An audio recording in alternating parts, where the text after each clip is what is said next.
Last class में आप लोगों को आयनिक बॉन्ड के बारे में बताया गया था, उसकी कुछ प्रॉपर्टीज़ बताई गई थी। उसी में एक टॉपिक आप लोगों को डिस्कस किया गया था, लैटिस एनर्जी, लैटिस ऊर्जा। तो लैटिस ऊर्जा होती क्या है, इसी के बारे में बात करेंगे, और लैटिस ऊर्जा कैसे, लैटिस एनर्जी कैसे निकाली जाती है, यही देखेंगे। ठीक है, तो हमने एक सिंपल से पॉइंट बताया था कि किसी कंपाउंड का एक मोल, किसी कंपाउंड का एक मोल अगर उसके गैसियस आयन से बनाते हैं, गैसियस आयन से बनाते हैं, किसी कंपाउंड का एक मोल उसी के गैसियस आयन से बनाने पर जो एनर्जी रिलीज होगी, एनर्जी रिलीज होगी, उसी को ही हम क्या कहते हैं, लैटिस एनर्जी कहते हैं। उसी को क्या कहते हैं, लैटिस एनर्जी कहते हैं। उसी को क्या कहते हैं, लैटिस एनर्जी। किसी यौगिक का एक मोल उसी के गैसियस आयन से बनाने में जितनी ऊर्जा निर्मुक्त होती है, उसी को हम क्या कहते हैं, लैटिस ऊर्जा कहते हैं। To the formation of 1 mole of any compound from its gaseous atom the energy release called lattice energy. ठीक है, अब कहा जाए कि जब ये कंपाउंड गैसियस आयन से बनता है, बनता क्यों है, क्योंकि ये दोनों मिलकर के अपने आप को क्या कर लेता है, स्टेबल कर लेता है, इसलिए हमारा ये बनता है। और एनर्जी क्या होती है, रिलीज़ होती है। एनर्जी रिलीज़ हो रही है, एनर्जी निकल रही है, तो सिंपल सी चीज़, ये लैटिस एनर्जी कैसी होगी, निगेटिव होगी। ठीक है, जब एनर्जी दी जाती है तो पॉजिटिव होती है, निकल रही है तो निगेटिव होगी। ठीक है, अब कहा जाए कि लैटिस एनर्जी निकालने का मेथड क्या होता है, तो सबसे पहली चीज़, इसका कोई डायरेक्ट मेथड नहीं होता, डायरेक्ट मेथड नहीं है, इनडायरेक्ट मेथड से इसको निकाला जा सकता है। और जो इनडायरेक्ट मेथड होता है निकालने का, उसे हम कहते हैं बॉर्न-हैबर साइकिल, बॉर्न-हैबर साइकिल। तो हमको यही आज इस टॉपिक में पढ़ना है कि बॉर्न-हैबर साइकिल होती क्या, और इससे हम लैटिस एनर्जी कैसे फाइंड कर सकते हैं। तो इसके लिए हमको कुछ टर्म देखने पड़ेंगे। ठीक है, इसमें जो टर्म यूज़ होने वाले हैं वो सारे टर्म प्रोडक्ट टेबल में बताए गए हैं, एक टर्म केवल यहाँ पर अलग है, तो हम उसको पहले डिस्कस कर लेते हैं। एक टॉपिक होता है जिसे कहा जाता है heat of formation, heat of formation, इसको हम डेल्टा HF से दिखलाते हैं, संभवन ऊष्मा हिंदी में कहते हैं। फॉर्मेशन क्या होता है, नाम से ही क्लियर है, फॉर्मेशन मीन्स होता है किसी चीज़ का बनना। तो अगर किसी यौगिक का एक मोल, NaCl की ही बात करें, किसी यौगिक का एक मोल, किसी कंपाउंड का एक मोल अगर अपने ही एलिमेंट से वो बनता है, अपने ही एलिमेंट से, ये सोडियम है Na+Cl2, Na का अपना प्योर फॉर्म कौन सा होता है, सॉलिड, और क्लोरीन किस फॉर्म में होता है, गैस। किसी यौगिक का एक मोल अगर अपने ही अणुओं से बनता है, ठीक है, तो जो एनर्जी तो जो ऊर्जा निर्मुक्त होती है, या एनर्जी जो निकलती है, उसे हम क्या कहते हैं, हीट ऑफ फॉर्मेशन कहते हैं। बात समझ में आ रही नहीं आ रही है, कि किसी यौगिक का एक मोल उसके अपने ही अणुओं से बनने में जो एनर्जी निकलती है, जितनी एनर्जी निर्मुक्त होती है, रिलीज़ होती है, उसे क्या कहते हैं, हीट ऑफ फॉर्मेशन। अब कहा जाए कि इसी को तो लैटिस एनर्जी कहा जा रहा है, तो ज़रा ध्यान दो, ये लैटिस एनर्जी नहीं है। लैटिस एनर्जी क्या था, जो एक मोल कंपाउंड बनता था उसके गैसियस आयन से बनता था। यहाँ पे कंडीशन नहीं है, उसके रियल एटम होने चाहिए। सोडियम का रियल एटम कौन सा होगा, Na+। क्लोरीन किस फॉर्म में, रियल फॉर्म में मिलता है, Cl2 गैस के फॉर्म में।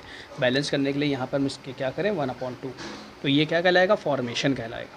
ठीक है, यहाँ पर फिर समझ लो, ये अपने गैसियस आयन से बन रहा है, जबकि ये अपने रियल मॉलिक्यूल से, जो इसके रियल मॉलिक्यूल्स होते हैं, उनसे बन रहा है। तो ये हमारा क्या होगा, हीट ऑफ फॉर्मेशन। इसी में एक छोटा सा रूल आता है जिसे हम कहते हैं हेस रूल। हेस रूल क्या होता है, हेस रूल क्या होता है, हेस रूल बताया जाता है जैसे एक ए है, ए को हम बी में जब चेंज कर रहे हैं तो एनर्जी लग रही है, क्यों। अब पहले हम इसको सी में चेंज करें, फिर इसको डी में चेंज करें, फिर बी में चेंज करें, तो यहाँ पे एनर्जी लगी Q1, Q2, Q3।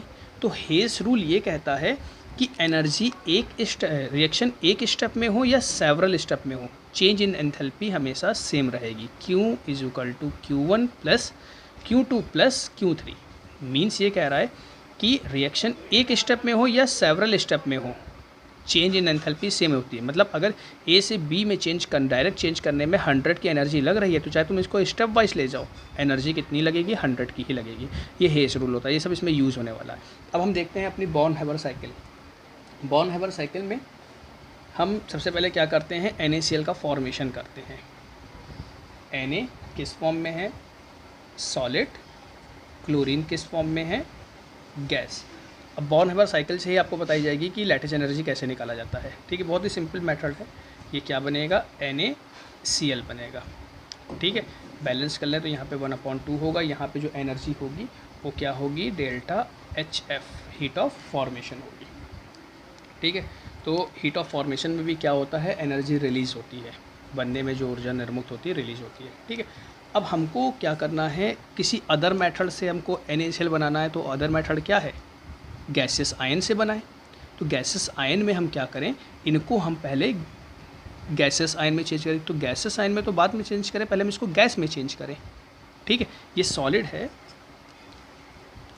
ये सॉलिड है, और जो आयंस, जो इलेक्ट्रॉन निकलते हैं वो गैसेस फॉर्म में निकलते हैं, पीछे क्लास में बताया गया था।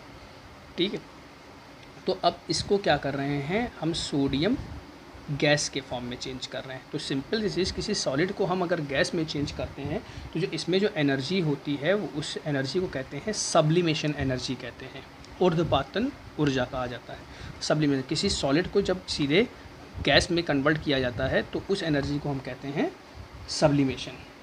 ठीक है, तो यहाँ पर इसको जब इसमें चेंज करेंगे तो सिंपल सी एनर्जी देनी पड़ेगी। तो सब्लिमेशन एनर्जी हमारी कैसी हो जाएगी, पॉजिटिव हो जाएगी। गैस में चेंज हो गया। अब इसमें क्या करें, इसको आयन में चेंज करें। तो आयन में चेंज करने के लिए क्या करना पड़ेगा, एक इलेक्ट्रॉन रिमूव करना पड़ेगा। Na गैस में चेंज हो गया, अब इलेक्ट्रॉन ये रिमूव करेगा, इलेक्ट्रॉन रिमूव करेगा तो देखो गैसेस आयन बन गया। लेकिन जो इलेक्ट्रॉन रिमूव होता था, ये कंडीशन पीरियोडिक टेबल में कौन सी बताई गई थी, इसे बताया गया था आयोनाइजेशन एंथैल्पी कहा गया था। और आयोनाइजेशन एंथैल्पी आयनन विभव में भी क्या होता था, किसी न्यूट्रल गैसियस एटम से, गैसियस एटम कहा जाता था, एक इलेक्ट्रॉन निकालने में जो एनर्जी देनी पड़ती थी, मींस इसमें भी एनर्जी देनी पड़ रही है, तो ये क्या होगा, ये भी पॉजिटिव होगा। ये हमारा सोडियम गैसियस आयन में चेंज हो गया। अब क्लोरीन की बारी। क्लोरीन तो ऑलरेडी गैस है, लेकिन क्लोरीन यहाँ पर हमारा Cl2 के फॉर्म में है। Cl2 के फॉर्म में तो बैलेंस के लिए लगाया गया है, Cl2 के फॉर्म में मिलता है, मीन्स क्लोरीन और क्लोरीन के बीच बॉन्ड है। तो हमको तो चाहिए केवल एक क्लोरीन, तो क्या करना पड़ेगा, इसका बॉन्ड तोड़ना पड़ेगा। तो बॉन्ड तोड़ने के लिए जो एनर्जी लगती है उसे हम कहते हैं डिसोसिएशन एनर्जी कहा जाता है। तो हमको सबसे पहले क्या करना पड़ेगा, इसके बॉन्ड तोड़ने पड़ेंगे। तो बॉन्ड तोड़ने में जो एनर्जी लगेगी उसे हम कहेंगे डिसोसिएशन एनर्जी। ठीक है, क्योंकि बॉन्ड तोड़ने के लिए भी इसमें एनर्जी दी जाएगी, तो ये भी हमारा क्या होगा, पॉजिटिव होगा, पहली बात। ठीक है, और यहाँ पर हाफ लिया गया तो इस डिसोसिएशन एनर्जी में भी हम क्या करेंगे, 2 से डिवाइड कर देंगे।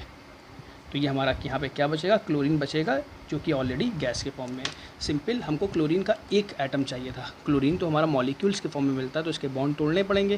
तो ये हमको यहाँ पे किस फॉर्म में मिलेगा, गैस के फॉर्म में मिलेगा।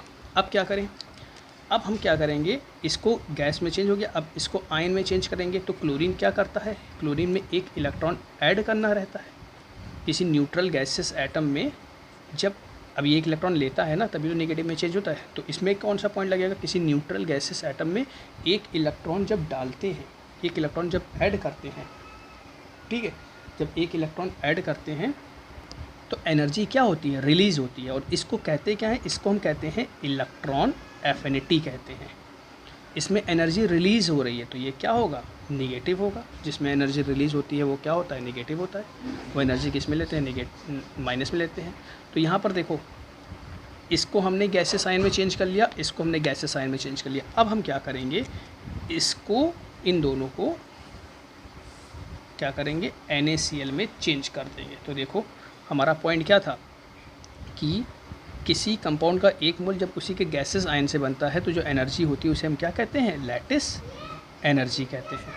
पॉइंट समझ में आया, क्या किया गया है, बॉर्न हैबर साइकिल में पॉइंट क्या बताया गया है, कंपाउंड, जो कंपाउंड बन रहा है उसका एक मोल या तो उसको उसके मॉलिक्यूल से बना लो या उसको उसके गैसेस आयन में चेंज करके बनाओ।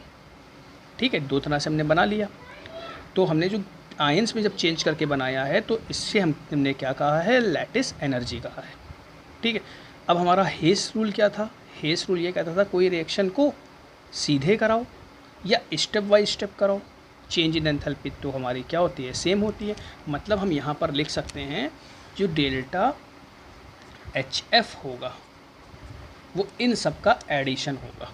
तो यहाँ पर हमारा क्या बनेगा, सब्लिमेशन एनर्जी प्लस में थी, आयोनाइजेशन एनर्जी प्लस में थी, डिसोसिएशन एनर्जी प्लस में थी, वियोजन ऊष्मा कहते हैं upon two, electron affinity electron बंधुता ये कैसी है, माइनस है।